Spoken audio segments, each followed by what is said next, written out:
Hello students, good morning to all of you. Exercise 9.1 आज start करते हैं। देखिएगा question number first, identify the terms their coefficients for each of the following expressions. ये जो आपको 6 questions दिए हुए हैं, इन क्वेश्चंस में आपको टर्म्स फाइंड आउट करनी है, कोफिशिएंट्स फाइंड आउट करने हैं। तो देखो, पहला जो क्वेश्चन है उसमें आपको एक्सप्रेशन ये बना के दिया हुआ है, हम इसको बोलते हैं अलजेब्रिक एक्सप्रेशंस। जब वेरिएबल्स और कोफिशिएंट्स आपस में प्लस माइनस मल्टीप्लाई डिवाइड से कंबाइन हो जाते हैं तब उसको बोलते हैं हम अलजेब्रिक एक्सप्रेशंस। ये हमने प्रीवियस नोट्स में देखा था। तो ये एक आपको अलजेब्रिक एक्सप्रेशन दे रखा है और इसमें आपको टर्म्स बतानी है और कोफिशिएंट्स बताने हैं। तो देखो, मैंने आपको टर्म्स के बारे में बताया था कि प्लस माइनस से यदि अलग अलग लिखे गए जो भी अलजेब्रिक एक्सप्रेशंस में हैं उनको हम क्या बोलेंगे, टर्म्स बोलेंगे। यानी ये बीच में माइनस है और यहां पर माइनस के बाद में जो भी क्वांटिटी लिखी हुई है 3zy है और माइनस से पहले जो लिखा हुआ है वो है 5xyz²। इन सभी में ये वेरिएबल्स हैं और ये कांस्टेंट है, तो इनमें यहां पे कोई प्लस या माइनस नहीं है, ये मल्टीप्लाई में है, ये भी सारे मल्टीप्लाई में है। तो ये एक टर्म कहलाता है, ये दूसरा टर्म कहलाता है। यानी इस पूरे अलजेब्रिक एक्सप्रेशन की बात करें तो इसमें 2 टर्म्स हैं। एक टर्म है 5xyz² और दूसरा टर्म 3zy है जो कि माइनस साइन का है। ओके, तो इसमें 2 टर्म्स हो गए, एक तो प्लस का 5xyz² और दूसरा टर्म हो गया माइनस का 3xy। अब उसने दूसरी बात पूछी है कि उसके कोफिशिएंट्स भी बताइए। तो कोफिशिएंट्स का मतलब होता है नंबर, जो भी वेरिएबल के पास में नंबर अटैच किया हुआ है वो कहलाता कोफिशिएंट। तो xyz² ये वेरिएबल वाला पार्ट हो गया। अब इस वेरिएबल वाले पार्ट के साथ में मल्टीप्लाई में प्लस का 5 एक नंबर बैठा है, कांस्टेंट बैठा है, इसी को बोलते हैं कोफिशिएंट। यानी इस टर्म में कोफिशिएंट 5 है और यदि इस टर्म की बात करें तो इसमें कोफिशिएंट है -3। ये वेरिएबल पार्ट है zy, इसके साथ में नंबर क्या मल्टीप्लाई में है -3, तो ये हो गया कोफिशिएंट दूसरा। सेकंड वाला क्वेश्चन देखते हैं, 1 + x प्लस में x²। तो इसमें आप देखें 3 टर्म्स हैं, ये प्लस का साइन, ये भी प्लस का साइन, 2 प्लस के साइन से डिवाइड करते हुए 3 अलग अलग बातें लिखी हुई हैं, तो इनको टर्म्स बोलेंगे। कितने टर्म्स हैं इसमें? 3 टर्म्स हैं। एक कांस्टेंट टर्म है, अगली वेरिएबल टर्म x है, अगली वेरिएबल टर्म x² है। फिर हमसे पूछा कि इनके कोफिशिएंट भी बताइए। तो देखो, ये कांस्टेंट टर्म है, यही कोफिशिएंट है। अब x वेरिएबल के साथ में कांस्टेंट क्या लिखा हुआ है? ये देखो x है, इसके साथ में कुछ नहीं लिखा हुआ है, तो हम ये जानते हैं कि सिंगल x लिखा हुआ है, इसका मतलब 1x है। जैसे 2x होता तो उसके साथ में 2 मल्टीप्लाई होता, 3x या -3x के साथ में -3 मल्टीप्लाई है। सिंगल x लिखा हुआ, इसका मतलब उसके साथ में क्या है? 1 है। इसको हम 1x पढ़ते हैं, ये भी 1x है, तो इसका मतलब है x के साथ में छुपा हुआ मल्टीप्लाई में क्या है? 1 है। तो इस टर्म में कोफिशिएंट कितना है? 1। तो ये x² है, तो x² को हम ऐसे भी समझ सकते हैं कि 1x² है। माइनस के 2x² इस तरीके से लिखे जाते, माइनस के 5x² इस तरीके से लिखे जाते। अकेला x² लिखा हुआ है, इसका मतलब इसके साथ में मल्टीप्लाई में क्या है? 1 है। तो इस टर्म में कोफिशिएंट 1 है। ओके, ऐसे ही देखें थर्ड वाला क्वेश्चन। थर्ड वाले में 4x² y² - 4x² y² z² plus z²।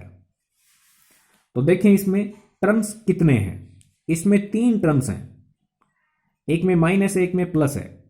तो माइनस प्लस से अलग अलग डिवाइड करते हुए टोटल 3 टर्म्स यहां पे यूज किए गए हैं इस पूरे अलजेब्रिक एक्सप्रेशन में। तो एक टर्म तो हो गया प्लस का 4x² y², एक टर्म हो गया माइनस का 4x² y² z², एक टर्म हो गया z²। अब कोफिशिएंट की बात करें तो इसमें प्लस का 4 नंबर है, ये कांस्टेंट हो गया। इस टर्म में माइनस का 4 नंबर है, ये भी कोफिशिएंट हो गया। ये जेड स्क्वायर है, इसके साथ में कोफिशिएंट क्या कहलाएगा, कांस्टेंट क्या है 1। जैसे एक्स स्क्वायर में क्या था 1, यहां पे क्या है 1। जेड स्क्वायर में कोफिशिएंट क्या है 1। ऐसे देखें इसमें 3 minus P Q plus Q R minus R P, तो आपको दिखाई दे रहा कि जोड़ बाकी यानी प्लस माइनस से अलग अलग करते हुए कितने टर्म्स लिखे हुए हैं, 4 टर्म्स लिखे हुए हैं 1 2 3 4। तो तीनों सॉरी ये चारों तो टर्म्स लिख देंगे हम।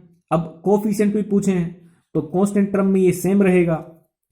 अब माइनस के पी क्यू में कोफिशिएंट क्या है, कितना नंबर छुपा हुआ है, माइनस का पी क्यू है, इसका मतलब माइनस का 1 पी क्यू है, वरना तो ऐसे लिख देता 2 पी क्यू या 17 पी क्यू। अकेला पी क्यू लिखा, इसका मतलब क्या है 1 पी क्यू है, और माइनस का साइन लगाया हुआ है, इसका मतलब हम समझेंगे कि माइनस का 1 पी क्यू लिखा हुआ है। तो इसमें कोफिशिएंट कितना होगा -1। इस क्यू आर को हम क्या समझेंगे, हम क्यू आर को समझेंगे 1 क्यू आर। तो इसका मतलब कोफिशिएंट कितना है 1। माइनस के आरपी में कोफिशिएंट कितना है -1।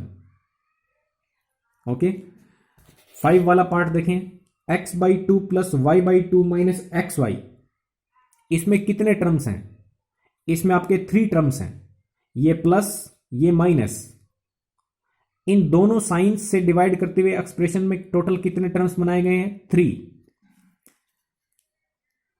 ये एक टर्म है, ये दूसरा है, ये तीसरा है।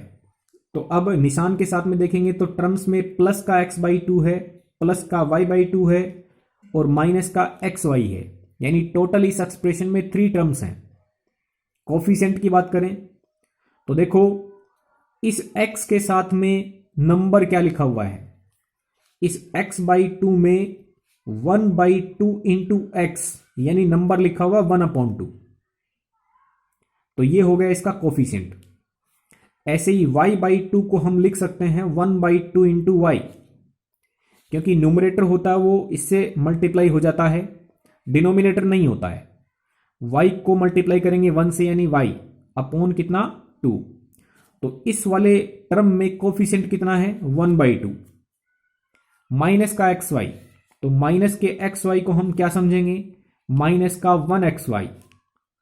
तो xy का कोफिशिएंट क्या रहा -1। ओके स्टूडेंट्स, 6 वाला पार्ट देखें, 0.3a minus 0.6ab plus 0.5b। तो टर्म्स कितने हैं 3 टर्म्स हैं, ये भी और ये भी। कोफिशिएंट की बात करें तो नंबर सर्च आउट करना है।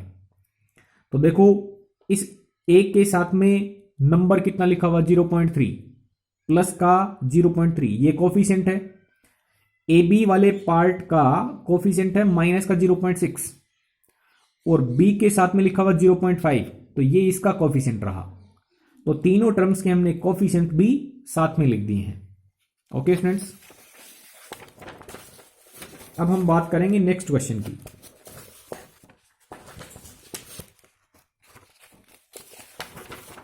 नेक्स्ट क्वेश्चन देखिए, क्वेश्चन नंबर 2।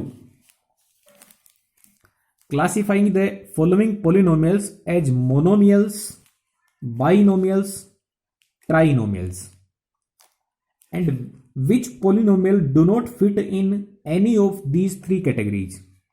आपको जो भी ये पोलिनोमियल दे रखे हैं आपको उनको क्लासिफाई करना इन 3 में, यानी आपको ये बताना कि इनमें से मोनोमियल कौन से हैं, बाइनोमियल कौन से हैं और ट्राइनोमियल कौन से हैं, और ऐसे कौन से पोलिनोमियल हैं जो इस कैटेगरी में फिट नहीं होते हैं। मतलब न तो मोनोमियल है, न बाइनोमियल है और न ट्राइनोमियल है। तो ये आपको इनमें से अलग अलग क्लासिफाई करना है। देखो मैंने आपको बताया था कि मोनोमियल उनको बोलते हैं जिनमें एक टर्म होता है। जब किसी भी अलजेब्रिक एक्सप्रेशन में केवल एक टर्म होता है तो उसको बोलते हैं मोनोमियल। जब किसी अलजेब्रिक एक्सप्रेशन में 2 टर्म्स होते हैं तब उसको बोलते हैं बाइनोमियल। जब किसी अलजेब्रिक एक्सप्रेशन में 3 टर्म्स होते हैं तब उसको बोलते हैं ट्राइनोमियल। ओके, तो देखो ये पहला वाला दे रखा है x प्लस वाई, तो प्लस के निशान से अलग करते हुए 2 टर्म्स लिखे हुए हैं, यानी ये जो पूरा एक्सप्रेशन है ये बाइनोमियल है। इसमें एक ही टर्म लिखा हुआ है, इसका मतलब ये मोनोमियल है। आप इसको देखें 1 2 3 4, इसमें 4 टर्म्स हैं, तो इसका मतलब ये ऐसा पॉलिनोमियल है जो इन तीनों ही कैटेगरी में फिट नहीं बैठता है। न तो मोनोमियल है, न बाइनोमियल है, न ट्राइनोमियल है। इस एक्सप्रेशन की बात करें तो ये एक्सप्रेशन कैसा है, इसमें 3 टर्म्स हैं, यानी ये ट्राइनोमियल है। इसमें आप देखेंगे 2 टर्म्स हैं, तो इसका मतलब ये बाइनोमियल है। इसमें 3 टर्म्स हैं, इसका मतलब ये ट्राइनोमियल है। इसमें भी 3 टर्म्स हैं, यानी ये ट्राइनोमियल है। इसमें 2 टर्म्स हैं, यानी ये बाइनोमियल है। इसमें देखें 4 टर्म्स हैं, तो इसका मतलब न तो ये मोनोमियल है, न बाइनोमियल है, न ट्राइनोमियल है। PQR में एक ही टर्म है, यानी ये मोनोमियल है। इसकी बात करें तो इसमें 2 टर्म्स हैं, यानी ये बाइनोमियल है।